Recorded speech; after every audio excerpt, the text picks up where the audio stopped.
There's a moment most people never talk about, not the loss, not the breakup, not the burnout. I'm talking about the quietest, most dangerous moment of all, the one where you realize the life you built is not the life you want.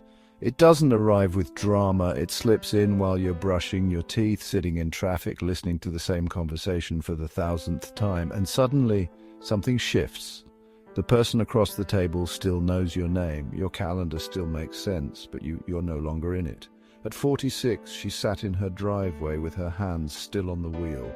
Dinner was waiting inside. Her husband, her daughter, the same tired rituals. She wasn't angry. She wasn't even sad. She just couldn't go in, because something inside her had already walked out. She couldn't name it then, but something in her refused to keep pretending. Carl Jung once said, "We cannot live the afternoon of life according to the program of life's morning." But we try, God, we try. We build the structure, we follow the map, we become what we were praised for being, until the map stops working, until the mirror stops recognizing us, until the mask cracks from the weight of our silence. This is not a breakdown, this is a calling. It's what Richard Rohr called the second half of life. The part that doesn't care about what you've achieved, but who you've become. It's not a crisis of meaning, it's the soul reclaiming the microphone. And you'll try to silence it, you'll try to fix it, explain it, outwork it, but it won't go away. Because it's not confusion, it's truth. And it's been waiting patiently, beneath the roles, beneath the noise, beneath the version of you that got you here, but can't take you further. This is where it begins. Not when you get answers, but when you start asking the questions you've avoided for years. Why do I feel invisible in my own life? Why does achievement taste like dust? Why am I pretending to be someone I would never choose to be? This isn't weakness, this is awareness. This is the call back to authenticity. And if you're here, if your chest feels heavy and your smile feels rehearsed, if you're grieving something you haven't named yet, you're not lost. You're being summoned. Not to fix anything, but to remember everything. And no, you are not too late. You are right on time for the life that finally belongs to you.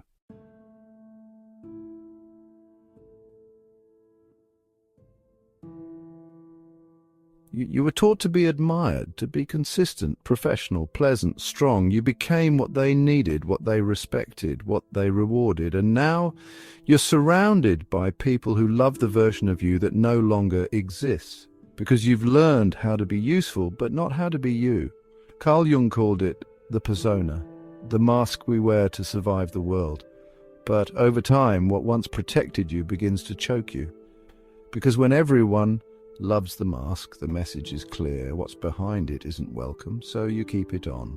You smile through disappointment, numb through exhaustion, offer strength you don't feel.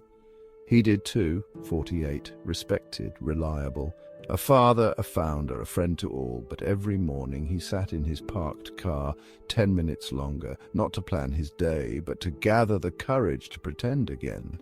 They called him the Rock. He hadn't cried in 12 years. This is what soul erosion looks like.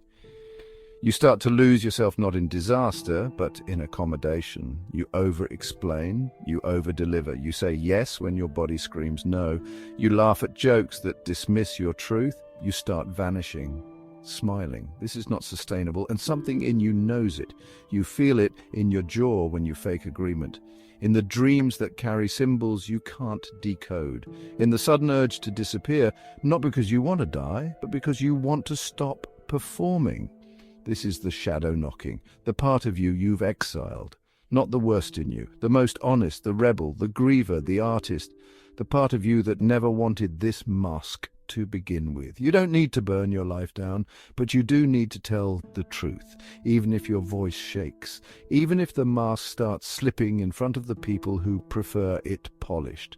Because if you don't, you become like the handless maiden, moving through your days, unable to grasp joy, unable to hold your own life. You don't need to become someone new. You need to unbecome what you never chose. It will feel like betrayal. It's not. It's belonging to yourself. The world may not clap for your return, but your soul will rise to meet you. And underneath that mask isn't something shameful, it's someone sacred, someone who has waited long enough, and today, finally, you let them speak.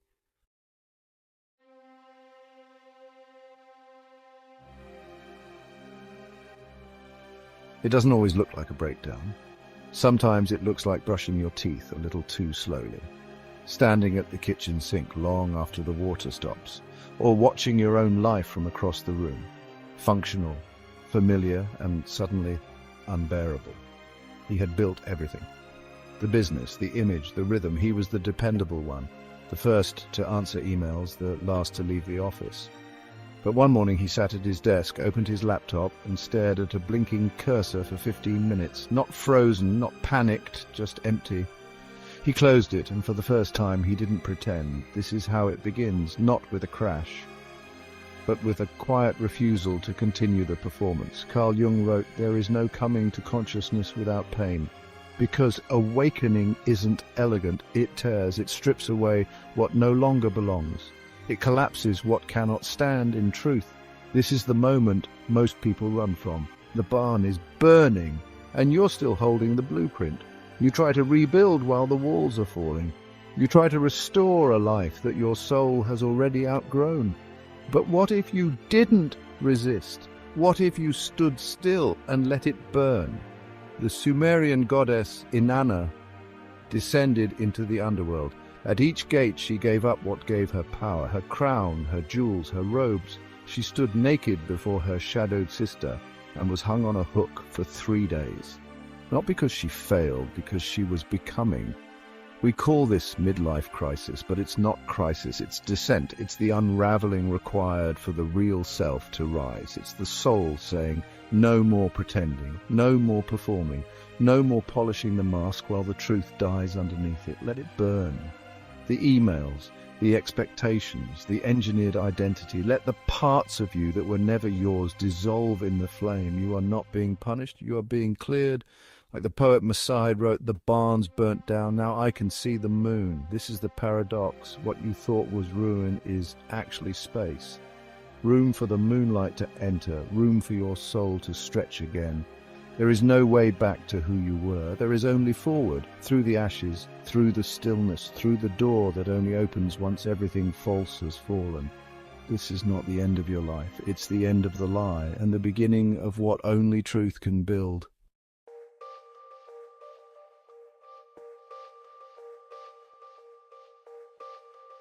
After the fire there is stillness, not relief, not clarity. Just a wide, unfamiliar quiet, and in that quiet something returns. Not something new, something ancient, a memory you didn't know you still had. A voice you forgot was yours. Not the voice of your ego, not the voice of your fear, but the voice of your soul.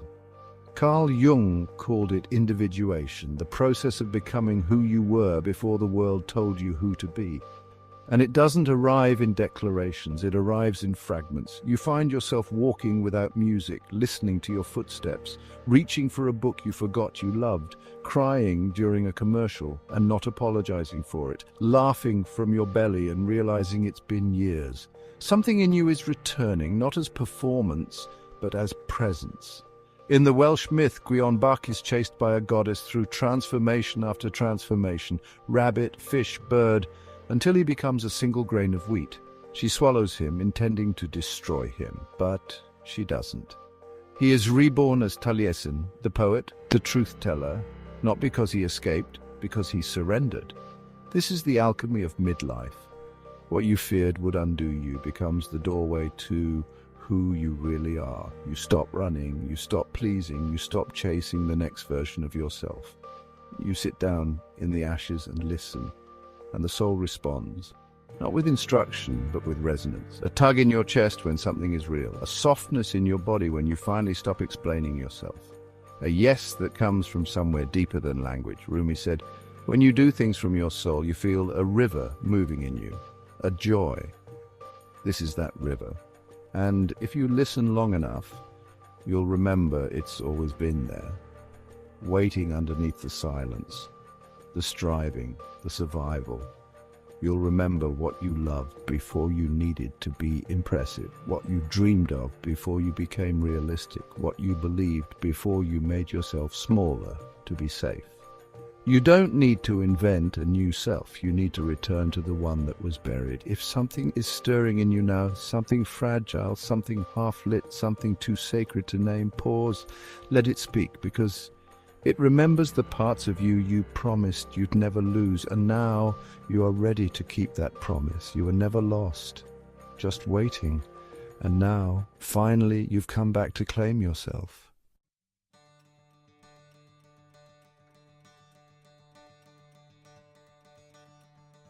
When you stop trying to be someone else, you don't become someone new. You return to the one you buried.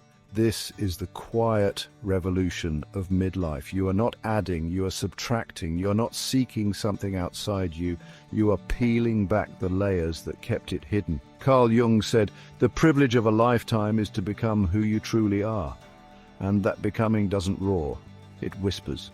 You find yourself lingering in spaces that ask nothing of you, making art you don't plan to share, saying no without explanation, choosing discomfort over dishonesty. It's not loud, it's not even visible to others, but you can feel it. You feel it in your spine when you finally speak the truth, in your breath when you walk away from what drains you, in the way your body softens when you stop apologizing for needing rest. This is the integration, not of perfection, of presence. You no longer live for applause. You no longer shape yourself to be tolerated. You no longer shrink your soul to match someone else's comfort. You begin to live from your center, from the quiet confidence of someone who no longer needs to be impressive. There is no title for this, no checklist, no medal, just the knowing that you are done betraying yourself for love that requires it. You are done performing wholeness. You are now practicing it. Piece by sacred piece, the parts of you that were once scattered return, not in a rush, but in a rhythm. You feel them in the way you listen, in the way you forgive, in the way you no longer confuse peace with perfection. And yes, people will notice. They may not understand. They may resist the new you, the one who no longer hustles to be accepted, the one who says, "I love you," but no longer says, "I'll disappear for you."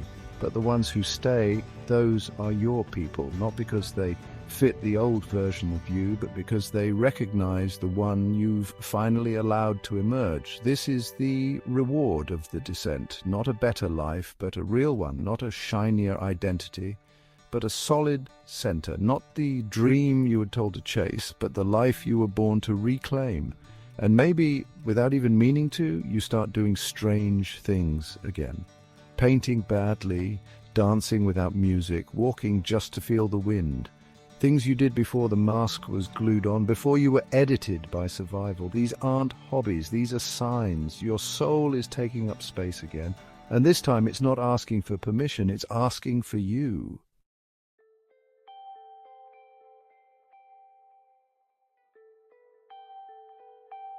You've been through the descent, you've faced the collapse, you've listened for the voice beneath the noise, and now you carry something the world doesn't know how to measure. Not success, not certainty, but sovereignty. You are no longer acting, you are alive.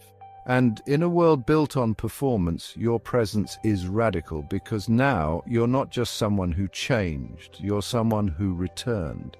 And there are others right now on the edge of that same return. They're sitting in the car, pausing at the doorway, hearing the whisper they've tried for years to drown out. And when they see you, something stirs. Not because you have answers, but because you've stopped pretending. You are what Michael Meade called a person who has become a story worth telling, not because your life looks polished, but because your soul is visible. This is what Jung meant when he said the second half of life isn't about success. It's about substance, surrender, soul. And what you've found isn't just yours, it's a torch, one that will light the path for someone else, someone scrolling late at night, silently breaking, looking for a sign that they're not alone. So leave a sentence, a truth you're reclaiming, a name you're ready to live into. Someone will find it. And in your words, they might see a reason to keep going, because this isn't just a video, it's a mirror, and you, after all you've faced, all you've let go, all you've finally remembered, you are the proof that it's not too late.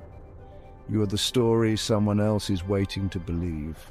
You are the second act, already in motion, and this time the story is yours.